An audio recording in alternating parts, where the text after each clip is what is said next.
মেয়ে থাকলে সত্য কথা শরীরে কি জোর আছে। পিঠা ওষুধ লাগবে, পিঠা ওষুধ চলবে। গতবার তো 15-20 মিনিটে ভাঙে চলে শেষ, খাইতে পারিনি। আসলে আমরা একটা আনন্দ করতে আসছি, আমরা খেলা ছাড়ছি এবং পিঠা উৎসব করবো, তাই না? পুরোটাই আমরা চাচ্ছি যে আমরা এনজয় করবো, কাজের ফাঁকে ফাঁকে আমরা এনজয় করতে হবে। আসলে বড় ইভেন্টে যাওয়ার সুযোগ নেই, ছোট ছোট ইভেন্টে। আমাদের ব্যাড লাক, গতবার আমরা ডিক্লেয়ার করলাম যে ফুটবল এবং ক্রিকেট খেলবো, কিন্তু আমরা মাঠ খুঁজছি অনেক অনেক মাঠ খোঁজার পরে মাঠ না পাওয়ার কারণে ক্রিকেট এবং ফুটবল খেলাতে অগ্রসর হওয়ার সুযোগ হয়নি। তো এইবার সম্ভবত মাঠ একটা হয়ে গেছে নদীর ওই পারে।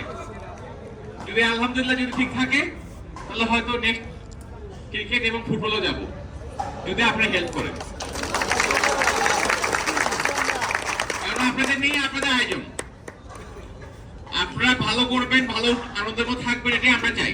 আমাদের কাজটাই এইটা এবং এন্টারটেইনমেন্টের কাজ কি, যে আমাদের শরীর ভাই বোন স্টাফ থেকে সবাইকে আনন্দের মধ্যে রাখা। আমরা চাই আপনারা আনন্দে থাকেন, শর্টের মধ্যে যতটুকু সম্ভব আনন্দ দেওয়া সম্ভব। এবং মেয়েদের ক্ষেত্রে বলতে চাই যে আমরা ইনডোর গেম খেলবো, সেটা হতে পারে লুডো। হবে লুডো হবে? বাবা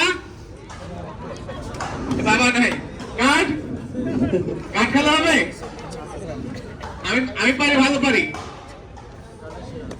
আচ্ছা ঠিক আছে, সময় নেই না, ইনশাল্লাহ সামনের দিকে দেখা যাক কি হবে। আপাতত আমরা এই খেলায় আছি, এই খেলা শেষ করবো ইনশাল্লাহ। তো দেখা যাক এটা লাস্ট গেম না পরে গেমে করাবে, ঠিক আছে? শাকিব, ধন্যবাদ স্যারকে। রেডি সবাই?